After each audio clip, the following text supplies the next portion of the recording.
Very much. And of course, my little son, Lachlan, everybody knows Lachlan. He is very cute, extremely cute. So without the two of them, without my wife being my driving force behind me, I probably wouldn't be getting up here. So thanks, darling. I got to thank the people that are putting on this show for us tonight. Thank you very much. You are fantastic. They've been helping out and they've got our set designed. And oh, it's absolutely beautiful. I love being here. But yeah, so with all that out, as I said, soft launch. We're going to just get into it nice and gentle, nice and easy. Everybody's just kind of calm and relaxed. And, you know, we'll kind of, if there's any little mistakes, we're just going to just dance over them. It'll be fine. There's going to be no for everybody in the audience. Not tonight. Not tonight. That's, the audience have forgotten that they can giggle every now and again. But maybe I haven't said anything funny. I'm not too sure yet. Oh, there we are. There's a little laugh. But yeah, so we're going to talk about stuff that's been happening in the news lately. I'm going to start with a story from back in Ireland. As you can tell, I am from Ireland, and I do keep up with the Irish comings and goings and what's going on. There is a sex line. Yes. Ooh. Yes. They gave out the wrong number. They gave the number to an old lady's house in Donegal. Now, this was an English company that gave out the wrong number. I can just imagine the old lady at about 2 o'clock in the morning. The phone rings. She picks up the phone. Hello? On the other end of the phone. What are you wearing? The look she would have. Jimmy, there's someone on the phone, they want to know what I'm wearing. Well, I tell them, I'm wearing a flannel nightgown. I can just see it in my head. But apparently, this lady kept talking to them. She started giving them grandmom advice. She started telling them, you need to stop calling these kind of lines. You need to get your life together. And now she's the sexting granny. She has made...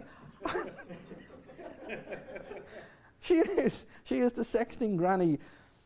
Guys are texting this old lady, getting advice off the old lady that they're too afraid to ask their own grandmothers for. But yeah, I'm going to come back over here to America. In Florida, just this week, I think it was on Friday, there was a couple of flamingos that escaped from the zoo. Now, they were captured, but they weren't captured right after they escaped. They were wild for 15 years. I mean, like seriously, what do two flamingos that were in a zoo do in the wild for 15 years? Like, you know, they get into someone's garden, they put one foot up and like, shh, pretend you're plastic. Don't say a word, they'll think we're plastic. You know, a guy walks out, he opens the door and I don't remember having two flamingos there yesterday, but oh hell, they're there now. Looking at the two, and if they moved, you know, he'd just think he was just drinking too much or whatever. But they caught them. Imagine going back into the big house after being free for 15 years. I hate to tell you folks, the flamingos died. Oh. I've got a very sympathetic audience. But the other thing I'd like to talk to you about is when a breaking news story happens, like if a disaster happens, like a tornado happens, in the newsroom, I think they find the intern and they say, take a camera, go find the stupidest person you can and talk to them. Look for somebody with one tooth left in their head. They'll be wearing a wife-beater shirt. Go talk to them. They get them, they put them on camera. Sir, did you see what happened today? I don't reckon I did. I just think, I hope everybody was safe and I hope everybody survived. So you actually saw what happened, sir? Nope. I just seen the camera and I said I'm going to come down and talk to the camera. I only got one tooth left. Like, well, I've got no. Oh, you got one, yeah. But anyway, so that's a little bit of what has happened in the news in the last couple of weeks. But as I say, you're very welcome to the show. Going to go out every Monday night. And yeah, tell you what, we're going to take a quick little commercial break and we'll be back to you in a couple of seconds.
Yeah, you got me there now?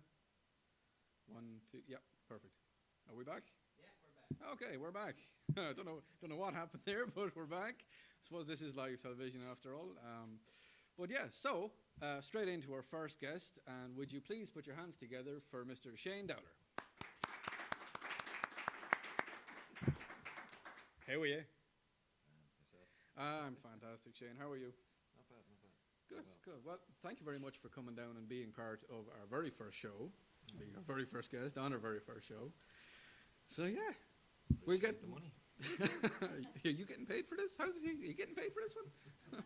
Anyway, yeah. So Shane, how long have you been here in Anderson, South Carolina? I'm over 20 years now. 20 years. Yeah. It's a long time. Yeah, it goes by quick though. It does, doesn't it? It's a great place to live. Like, it's fantastic. Yeah. You know, It's grown on me. you reckon after 20 years? I think you're probably going to stay here now, are you? I don't Yeah. know. You don't know anything could happen. Exactly, yeah. Oh, yeah. Never say never. Never say never. But yeah, so what brought you here? What brought you over here? Originally came over for college, Anderson College, before it was the university. Okay. They were running, you know. And, For which the kind of track, is it? yeah, track, cross country and what have you. And yeah, it was Marty Flynn actually brought me over, Ray Flynn's brother, and so it's his fault. Yeah, after 4 years of school and what have you, just stayed, and that was that. I just never went back. That's it. You just It's like a story I'm sure no Irishman has ever told. yeah, yeah. You're not looking at anybody in Yeah, particular there. no. No. I came over for a week and I'm still here 4.5 years later. Yeah, I got conned into that one. Come over. Just come on, you'll be fine. But yeah, so a lot of people are looking at you now going, I recognize that guy. They're looking at you and they're going, he normally has a pint in his hand, or he'd normally have burgers, or he'd normally have fries, or It's usually court, whatever. no, we don't talk about the court. We can't talk about the court date. But yeah, so tell us, where do people know you from? Been in the bar and restaurant business for about 20 years, and now we own the Uptown Lounge, last 14. Now that's and, here in Anderson, well, right? I keep Yeah. calling it the Uptown Lounge, but it's the local Uptown now. I can't get used to that even. And then we also have the local pub and eatery out there on 187 by Stone Creek Cove. Yeah, Had that one for out 4 years. By my house, So, yeah. yeah. We've been out there. We've had it's Once or good. twice. It is. Yes, it's quite good. Definitely head out there. But now this is the shameless plug part, and just we're telling people to go eat your food. It's good. That's okay. But yeah, so give us a couple of your dishes. Give us a couple of your what do people really want when they go to the Uptown? I don't know anymore. But we've tried everything at the Uptown. That's the one downtown called the Uptown. Yep. Yeah, stay with us. We've tried everything. We've even had sushi in there. We've done steaks. We've done a bit of everything over the years. I had sushi once. And Yeah, when someone says I had sushi once, it's a bad story. Yeah, It was actually very good. No, I But, assume it was. Yeah. We just came back to the basics, what it's known for since, like the place has been there since '71. Larry Stanley was the original owner. Right. But burgers, simple as that. Local meat, burgers, ham patties, hand fries. That's our biggest seller by far. And that's what we took out to the local as basically the foundation. But Mhm. we expanded the menu to have steaks and seafood and what have you. And we have a great chef out there, Jordan, and we're lucky to have him to just, he plays with the menu. He's incredible. Yeah, it's fun. Oh, No, it is good food. Yeah, Yeah. he's doing a pretty good job out there. yeah. So the local up here in Anderson, where exactly is it in the town? It's It's right across from the library. If you're not Okay. familiar, that's the place with the books. oh right, okay, yeah. Then that's 301 North McDuffie, Okay. right in the corner there. Yeah, and then the local The local. pub and eatery, that's Mhm. out in Sadler's, near Sadler's Yeah, Creek area. No, you I'm know. right in saying that's right on Lake Hartwell. Yeah, have a little dock there, just a little fella. Okay, so just a But you little- can pull up, and you can beach and all the rest. Yeah. So summertime, I'd Yeah, say it it's gets pumping. pretty busy out Yeah, there. it's banging out there, yeah. Ah, cool, Crazy. cool. It's good laughter. But so right, what are we going to chat to you about? I don't I've got lots of notes here. Oh, that's a big thing. That's a big thing. COVID. What? How did? Like, I mean, we're all coming out of COVID. Like, we're all just everybody here is kind of getting used to being back and being within 6 foot of each other, and you know, everybody, and I believe they're talking now again that they're going to try and bring masks back in, but you know, we're not going to delve into that. How did it affect you? What did it, I mean, you opened a new restaurant 2 years before the COVID hit. Yeah, it's a good idea then. Hindsight and all that. Hindsight being 2020. In all fairness, out there, the community out there kept us in business. We basically were staying open to basically support the staff. 'Cause we weren't making anything. When you shut down a restaurant and you're still doing food, well, you're already down 50% with alcohol sales. And then on top of that, the sales from the food are down. So you're really only doing about 25% of the business. Okay. But you're probably hitting at a loss, which we were. But the staff had a job, and that's what we were worried about, really, to be honest, because we just kept thinking, That's it, it won't keep going. It'll end eventually. Keeping people in jobs. And it just kept going and going. So the local that was out there, and so that community out there kept it going. We did a couple of big events. I remember one was around Easter time. We did to go. We sold out. Like, they just kept coming. Cars were parked all the way around. It was incredible. Yeah, you got a lovely little turning circle in the front of it there. So yeah, so that worked out pretty good for you then. Now the one downtown, that was a different story. We ended up it couldn't support it. It was just getting worse and worse. There's a lot of businesses downtown for to-go food. We were delivering, so we basically had to shut down for 4 months. And while we were shut down, we remodeled the place, and we actually went non-smoking. Okay. We started out with, it's me and Sarah own the two places. And she was like, why don't we paint and decorate while we're here? Well, that went down to pulling walls off and new floors and ceilings, Yeah. So. It's typical when the lady of the house says, we'll do this, and you're just kind of looking going, this is. That was a blessing in disguise. That's how we look at it. Yeah, no, it's a good thing. It is a good thing. So you're back to normal. Tell you what, we're going to take another little quick break. So ladies and gentlemen, we'll be back in a couple of minutes. Go make a cup of tea, come back, and we'll talk to you very soon.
How's it going? My name is Shane Dowder. I, along with Sarah Dowder, own the local Uptown, formerly the Uptown Lounge. We've had it for 14 years, and welcome in. We like to provide a great service, great food. Biggest thing we can give you is that knowing that we care. We're known for our burgers, of course, local burgers, local meat that we patty ourselves. It's going to be Orchard View, local chicken, local bacon, all that comes from Orchard View out of Piedmont. Basically everything we do here is 90% made to order. So yeah, I'm Shane. Look forward to seeing you at the local Uptown.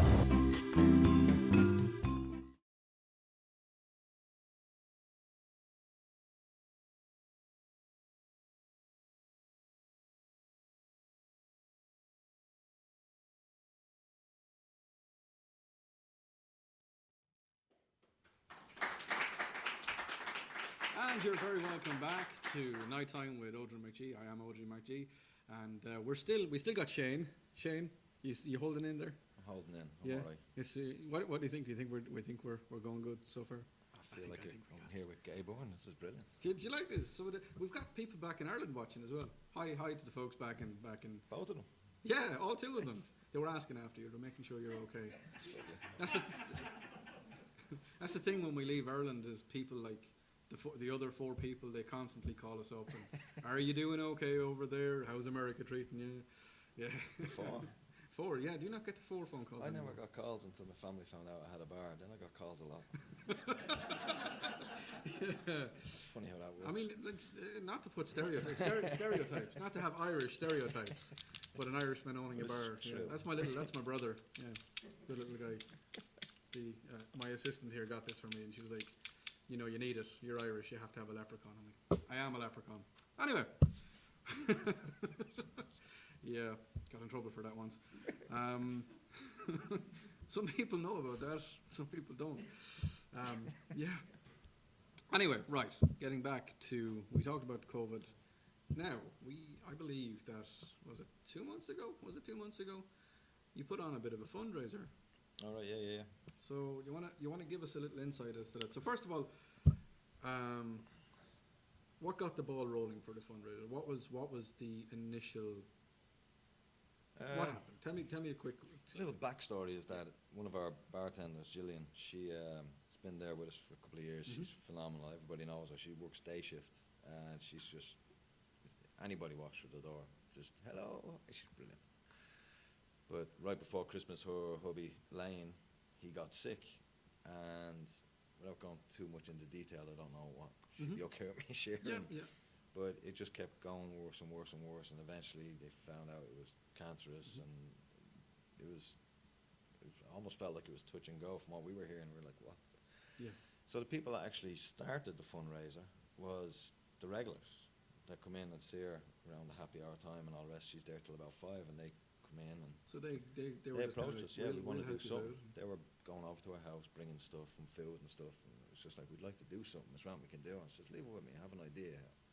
Because I've always wanted to do celebrity bartenders for a fundraiser. I Okay. said, well, shit. Now, when you say celebrity bartenders, you get in the local personalities, Yeah. guys from other Yeah. bars. Okay. And it was just, so that's really, let's do this. So we put it up together in short notice, about 10 days. We had people like, we had Trey Boggs, he has Palmetto Moonshine. Yep. We have Tim Crow, who does Crow Corporate. I don't mean to be plugging, but No, this is who plug they away. are, you know what I This is mean? who they are, yeah. And We might you get know, them in here and they can Oh, tell yeah. us all about them. good people, yeah. But the first pair, what happened was, we had them all lined up. Yeah, we'll do that, no problem. We'll come in 30 minutes, have bartenders with them, and we'll bring our people, and Mhm. basically just do it for tips, and all the tips go towards Gillian. Maybe we could make a couple of hundred, maybe even 1,000, 1,500. You know, you never know. Mhm. Well, then Trey says, do you mind if I bring in some moonshine? I'm like, yeah, of course, yeah. And what about if I did a gift basket, we could raffle it off? Okay.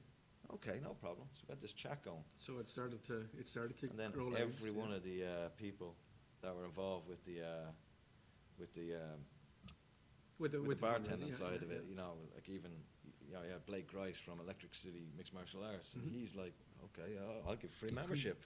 Contemplate? No. He- Didn't do that. No. Okay. You don't want Right. to mess with him. Yeah, no, I don't want to mess with that guy. But he was like, yeah, I'll just do I'll just throw in a little, whatever, like free membership, stuff like that. And before you know it, it just took off. The raffles and everything, we raised about 18,000 for it. $18,000. That is absolutely, that's phenomenal. That's a huge amount of money. Talk about putting your faith back in humanity. It's That, really good. yeah, It was really, that it was brilliant. And we actually had her as a special celebrity bartender that was nobody knew who it was because she had to wear the mask around her husband. Okay, So okay. we just introduced our special guest bartender, and it was her, and everybody was just so Delighted. thrilled. So she did 30 minutes with a mask, couldn't really touch and hug people, Mhm. but then she was gone again, but it was really cool. Yeah, I really enjoy. You had a bartender with a kilt on. I do remember that. That was one of the lads that was with, that's Sean, that was one of the lads, that was with Electric City. Mixed Okay, Martial Arts. okay. Yeah, it's- so- No, it was a character. I got down there. Yeah, it was you could feel the energy and the atmosphere in the place. Right. It was fantastic. Yeah, it was excellent. But yeah, anyway, right. Listen, Shane, thank you very much for No coming bother. into us. Yep. Just to hang out there for 1 second. Oh, yeah. Shane Dowder, ladies and gentlemen. Okay, so we are going to, I think we're going to take a little commercial break, and we will be back in a couple of seconds.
And you're very welcome back to Nighttime with Odran McG.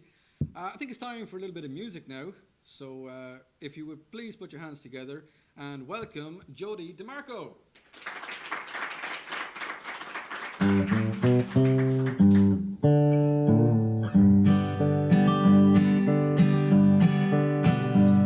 Well, ever since I was a little boy, the only thing that brought me joy was learning to pick the guitar and sing. And I loved all those country stars with their Eagle buses and Cadillac cars. For me, the man in black was always king. Well, I lived fast and I lived hard, playing the honky-tonks and bars, living on the edge from town to town. And the nights were hot and the beer was cold, the girls were pretty, easy to hold. I never ever dreamed slowing down, keeping a close watch on this heart of mine. Between Jesus and jail, walking the line. Yeah, I sing country music, and it's true, I dress in black, living my life like Johnny Cash.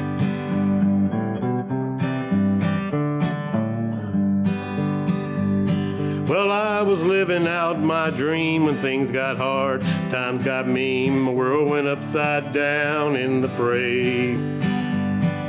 And then one day I met my June, we said our vows and we said our do, set me on the straight and narrow way. Well, the devil looked me in the eye and he thought he could win. I told him to try, but I'm not going down without a fight. 'Cause Jesus is a friend of mine and he ain't never left my side, always with me every day and night. Keeping a close watch on this heart of mine. Between Jesus and jail, walking the line. Yeah, I sing country music, and it's true, I dress in black, living my life like Johnny Cash.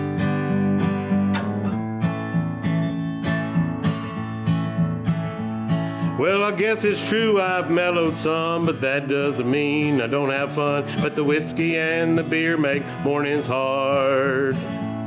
So with my old guitar in my hand, standing on stage with a three-piece band, pouring out my heart just like JR. Keeping a close watch on this heart of mine. Between Jesus and jail, walking the line. Yeah, I sing country music, and it's true, I dress in black, living my life like Johnny Cash. Living my life like Johnny Cash.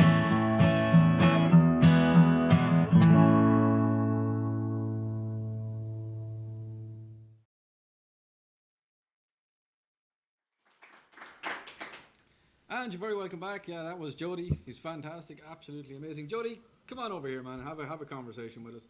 Come on, put down the guitar and just take your time, nice and easy. Just relax into it. Come on over, brother. Come on over, brother. Jodi. All right, Thank you Odie. very much. How are you? I'm doing good. How are you? I am absolutely fantastic. Cool. What do you think of the set? I love it, man. It's good, isn't it? I got my own sign. I'm just blown away. It's good. Yeah, Oh, it's great. I'm delighted to have you down, man. We So- appreciate you having me on, man. That's perfect. So that song you gave us, it was "Living Like a Johnny Cash." Right? Yeah. So I'm gonna say that this is just a shot in the dark. Okay, I'm just gonna use visual aids. You like Johnny Cash? He is one of my heroes. Yes. Yes. You know, you got the whole Man in Black thing going on. Right. So you got your hero in Johnny Cash. Who else influenced you? What got? Well, I'll tell you what. We'll slow it down. What Okay. got you into music? What got you? You what might want to started keep you? it slow with me. Yes. Okay, we'll keep it slow. No.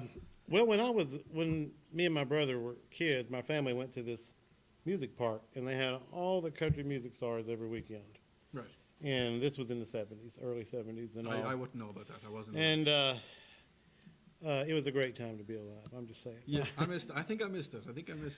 But we saw all the stars, and I knew from then that I wanted to play a guitar and Yep. sing songs and do that no matter what else I did with my life, you know. And it turns out that I've spent a majority of my life just because of that experience as a child. I started learning how to play guitar and bass and other instruments. So guitar was your first instrument. Yeah, You yeah. progressed onto bass and. Went to the high school band, played trumpet, so learned music theory. So it's just a music thing for me. And growing up with the country guys, my top 5: Johnny Cash, Waylon Jennings, Willie Nelson, Oh, you like Willie Nelson? Merle Haggard.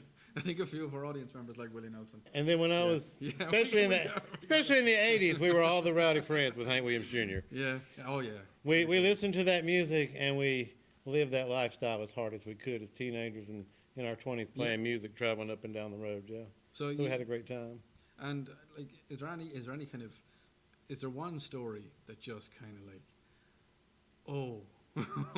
that you can remember? Like, That you can't tell on TV. No. You can't. You don't have any for the TV. Nah, but we had a lot of fun. You know, it's the same. People say, well, we're playing in Alabama tonight, we're playing in Mississippi tomorrow. Mm-hmm. And what you realize is that when you go into this bar, that they're all basically the same. Yeah. I mean, it's not that the guy in Alabama's got a better bar. It's a bar. It's a bar. Or a club or a dance club, you know, as the fads came and go like that. Now, when you go to a bar, when you go to a club, when you go and you play your music, do you find that you can play all your original stuff, or do you got to throw in some real Johnny Cash, like his songs, do a few covers? And There's two formats basically. If you're really going to travel and sing, you can find the places where there are more listening room places where you do your stuff and do a couple covers. Those are my favorite because you get to tell the stories between the songs, how I wrote the song, you know, stuff like that. But if you're just going to go play some bars and things, you're going to have those people that come on Friday and Saturdays that do the same thing, like to go out to eat, like to drink some beer, have a party. And they want to hear the cover songs. They want to hear everything from Johnny Cash to Tom Petty. So we cover all of that. Yeah. You're giving the audience what they Right. want. It's basically, yes, because if they're happy, they're staying, they're drinking, the bar's making money, they're giving you tips. Yeah. Everybody wins in that Couple in of that more situation. drinks and they'll start singing along to your songs. Right, and then they'll try to get on stage, and you're like, no. Somebody please drag him down. He can't sing. No, I'm just kidding. No, it's good. Yeah, it happens that way. And then when you're on the downtime from country music, I've though. got something. Hold on, hang on. Yeah, no. We have your EP. Yeah. It's got an EP, ladies and gentlemen. Absolutely fantastic. Can you see it there? You get a close up on it. We're good. Yeah. So your EP. Where can people get your EP? You can order it. We're on Facebook, Twitter, Instagram, and TikTok. TikTok. But yeah, because it's a thing now apparently to make those quick videos of doing that, you know. Doing the. And but it drives me crazy if somebody posts something and I click on it and all I see is this. I said, well, what did the kid do after that? I mean, did he fall off the trampoline? You don't know. Like, do you think I could? But get you can TikTok order. famous? Yeah. Could I do that? Would that work, ladies and gentlemen? No. No. We're getting no. Maybe we can have the Jodi and Odie. Maybe we. That's it. We could have the double TikTok going on. Maybe we could be like those guys from Saturday Night Live. You know the ones that rode in the car. The night at the Rocks. Yeah, Night at the Rocks. Yeah. You got But some just shake our heads, yeah. Great taste in music over there, and great taste in. But you can contact us through Jodi Dimarco Music on Facebook if you want to order one. It's available to stream on Apple and Spotify, all the places like that. How about you sign my copy? Oh, Go on, you know you need to. Come on. Look at this. This when he's mad, rich, and famous. eBay. Don't put my name on it. Don't do. Yeah, no, that's Too fine. late. That's fine. Yeah. Oh, look at that. This is Odie. Beautiful. So, what have you got? What gigs have you got upcoming? What's on your playlist? Well, we've got a few things going on. We're working on playing for the summer here and putting all that together, getting back out, like you said about the COVID earlier. Mm-hmm. I made that EP, and we were working 4 or 5 days a week, and boom, everything was gone. Yeah, it's gone. No momentum. All the momentum you worked for, out the window. So it's a slow start back up. But we got a couple gigs coming up. We're going to do a special show in Hartwell, our hometown, in the Highcott Music Hall there, which is one of those places where people like to come listen to music, sit down and do that. We're going to be playing a big a Memorial Day throwdown at the playground. It's called over in Danielsville, Georgia, outside Athens. So just by the name, you should tell that It's going to be a great one. Yeah, people it's have gonna to be great. camp out because they're not making it home Exactly. that night. Going So, home that night. you know, So stuff like that. yeah, so cool. And I believe you're going to be in a movie as well, but we can talk about that at another stage because, yeah, that's going to be a big one. I think Yeah. that's going to be a big one. Right. Yeah. Tell you what, Jody, will you give us another song? Yes. What yes. do you vote? let's- You get another song? Yeah. Tell you what, Jody, you go ahead over there and you get yourself set up and just go take your time and it's all good. So yes, Jodi Dimarco, he is, you're going to catch him in a lot of places. As you say, he's got a lot of events coming up in Hartwell. You would have seen him as well on stage. He does a lot of stage work. He was in $1 Million Quartet. That was a show in Hartwell there a couple of months ago. Yes, I was in that as well. But so there's been a lot of stuff is going on and happening with Jodi. And as I said, his EP is available on all of the medias. It's the Twitter, Facebook, Instagram, TikTok. Yeah, I think it's here to stay, folks. So yeah, singing ain't no, can't read him on writing. I'll have to ask him what it is in a second. Will you please put it back together for Jodi Dimarco?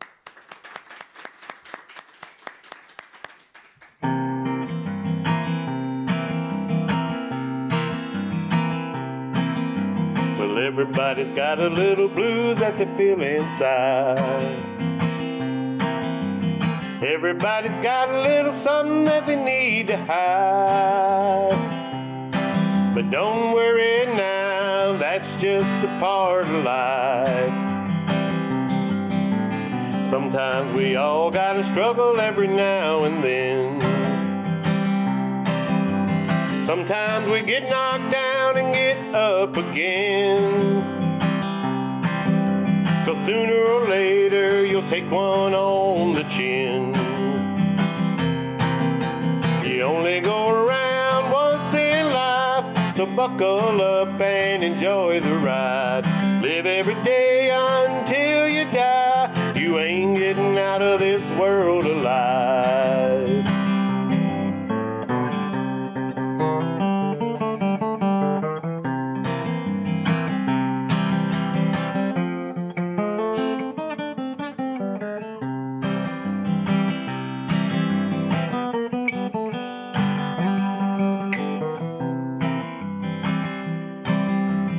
People gonna think they're a whole lot better than you. People gonna lie and do what they're gonna do. But it's none of your business what people think of you. You only go around once in life, so buckle up and enjoy the ride.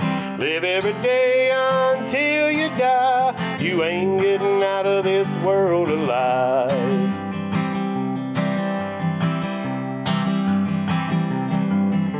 Nobody really knows what happens when you die. Nobody knows what's waiting on the other side. But you gotta have faith to make it by and by. You only go around once in life, so buckle up and enjoy the ride. Live every day until you die. You ain't getting out of this world alive.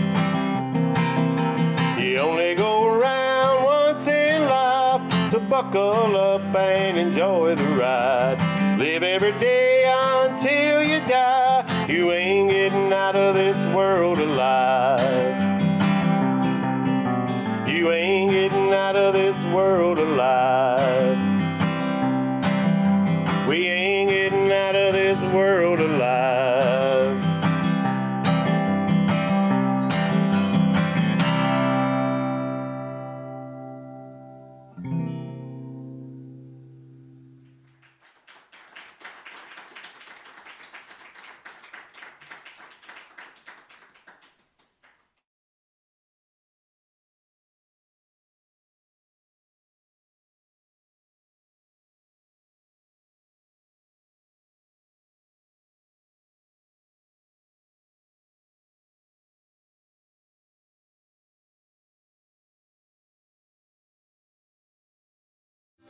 How's it going? My name is Shane Dowder. I, along with Sarah Dowder, own the local Uptown, formerly the Uptown Lounge. We've had it for 14 years, and welcome in.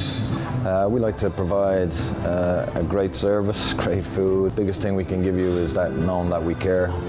We're known for our burgers, of course, local burgers, local meat that we patty ourselves. It's going to be Orchard View, local chicken, local bacon, all that comes from Orchard View out of Piedmont. Basically everything we do here is 90% made to order.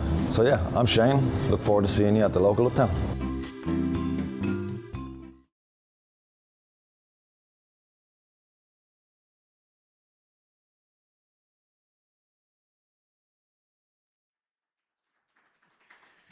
You're very welcome back to Nighttime with Odran McG. Nearly forgot my name there for a second. Yeah, it's one of those days. As I said, soft launch, nice and gentle, bringing it into it easy.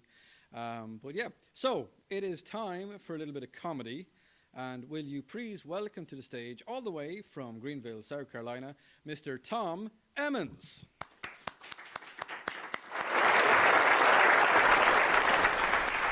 Thanks. Does anyone pick up hitchhikers?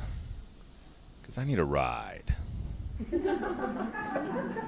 I pick up hitchhikers and I hitchhike. I'm always surprised when somebody picks me up when I'm hitchhiking and the first words out of their mouth are, "Well, I don't usually pick up hitchhikers." Really? What was it about this that changed your mind? I am just peachy, thanks for asking. I always tell people that when they ask how I'm doing. I'm just peachy. Kind of sweet, pretty fuzzy. But inside is just a dark, ugly pit. Clinging on to the last few bits of sweetness it has yet to have chewed off from it. I started an introvert meetup. It's over as soon as anyone else shows up. I used to have a joke about a scratched record, but every time I used to have a joke about a scratched record, but every time I used to have a joke about a scratched record, but every time.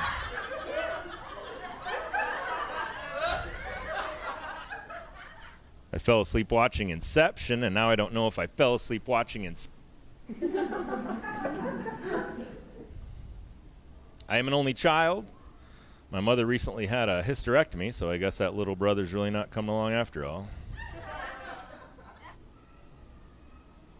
I drive by this house all the time. They have a sign out by the road that says, "Drive like your kids live here."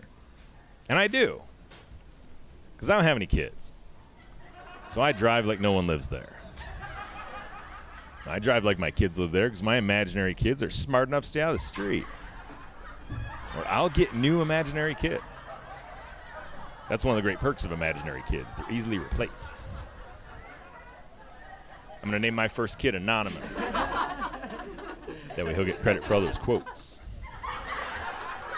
All right, some of y'all read books of quotes.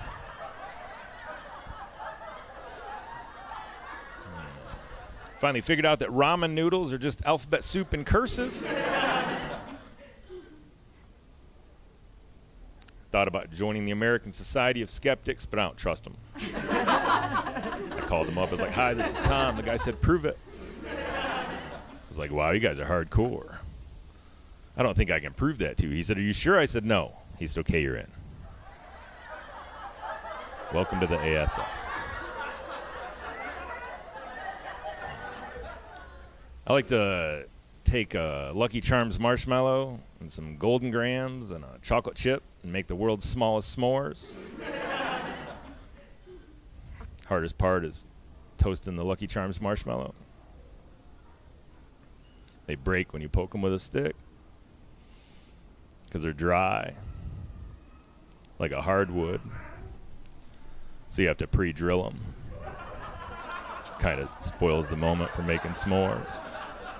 Nobody wants s'mores after you're like, "It's cool, I pre-drilled the marshmallows." No, you know what, Tom? I'm good. I don't even need a s'more. They're so dry, too. You get them too close to the flame, they just which is entertaining, but then you got to drill another marshmallow. Is it rude to talk with your hands full if you speak sign language? And if you do, does it just look like you mumble? Anybody have a pet chameleon? Super popular pet. I think it would be cool to have a pet chameleon, but whenever you do, they're always hard to find. So I just got an empty aquarium and I put chameleon stuff in it. I just tell people I have a pet chameleon. See how long they'll look for it. I think I found him. Does he look like this stick? Yeah, it's probably him. Keep watching. He turns into a leaf. It's my favorite part. Thanks a lot. Y'all been wonderful. I'm Peachy Tom. I'm off. Thanks a lot. Ladies and gentlemen, that was Tom Emmons. Tom, come have a chat with us here. Tom, come on over. How you doing, sir? Just Peach. Oh, sit down there, Tom, and tell us a little bit about your life. Tell us a little bit about Tom and what makes him so peachy. I am Well, I'll tell you what, alone most of the time is what makes me peachy. Alone in the woods. Yes. So I've been watching you on I've been watching you deeply on Facebook, and I see that you like to be alone in the woods, and you tell stories, and you kind of have that hermit kind of thing going on, but you don't. What do you mean by hermit thing? Well, you're on your own. Just this in the woods is instantly hermit? I'm not saying I'm not. I wasn't going to say anything about the long beard that has taken quite a bit of time to grow.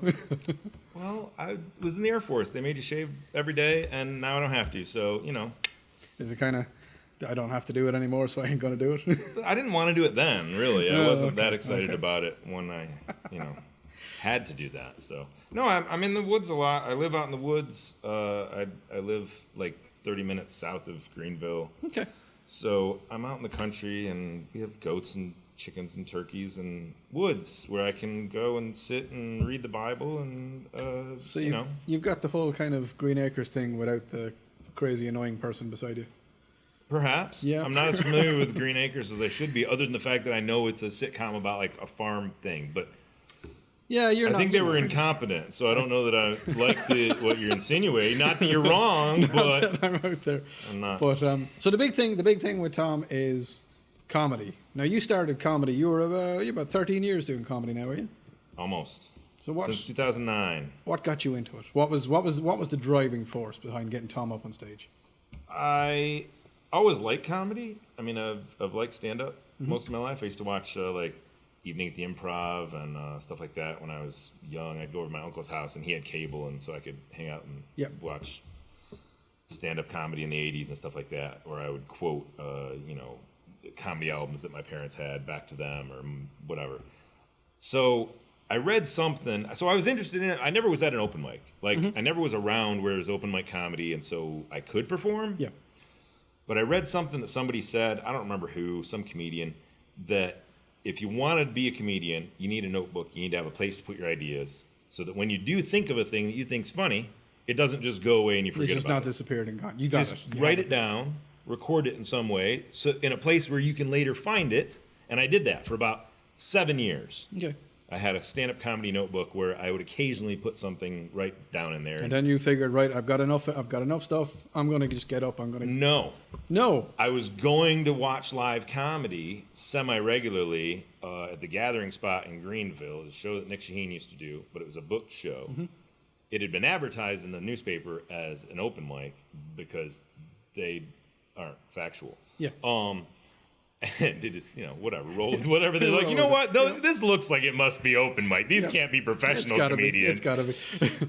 But that's not the case. It was not an open mic. But after 6 months or so of doing that show, he started up an open mic at a place called Mojitos, and I went to that, and I had like 5 minutes worth of jokes collected over my 7 years, or joke premises and ideas that I thought might be funny. And I watched the other 3 open mic comics perform, and I thought, I can't be worse than that.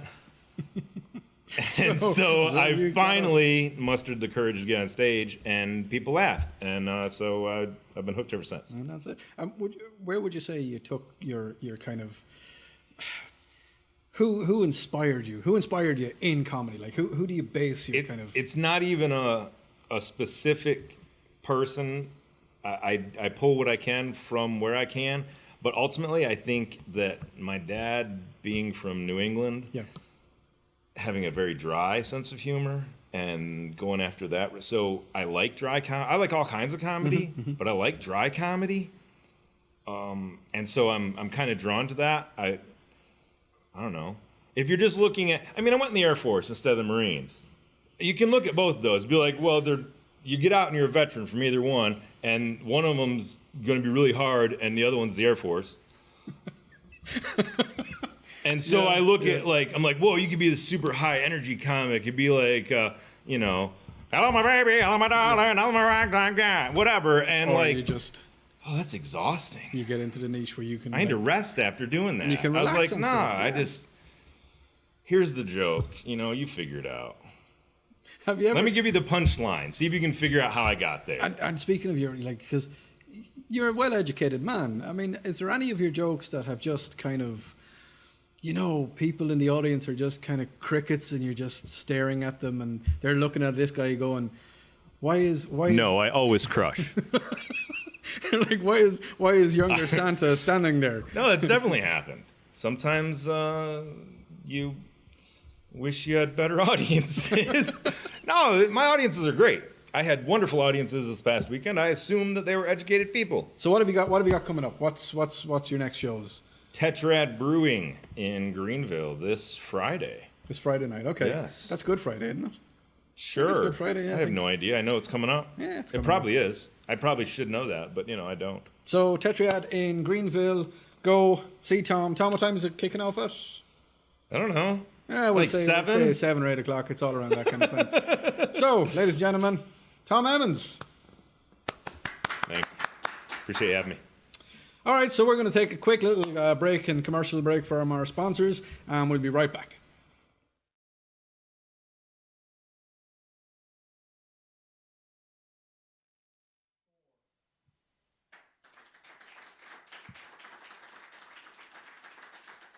So, yeah, thanks very much. Thank you very much. We had a fantastic audience here tonight, and all I want to say is thank you very much for tuning in. It's been fantastic. We will be back here next Monday night with some more absolutely fantastic guests. So we will talk to you next Monday night.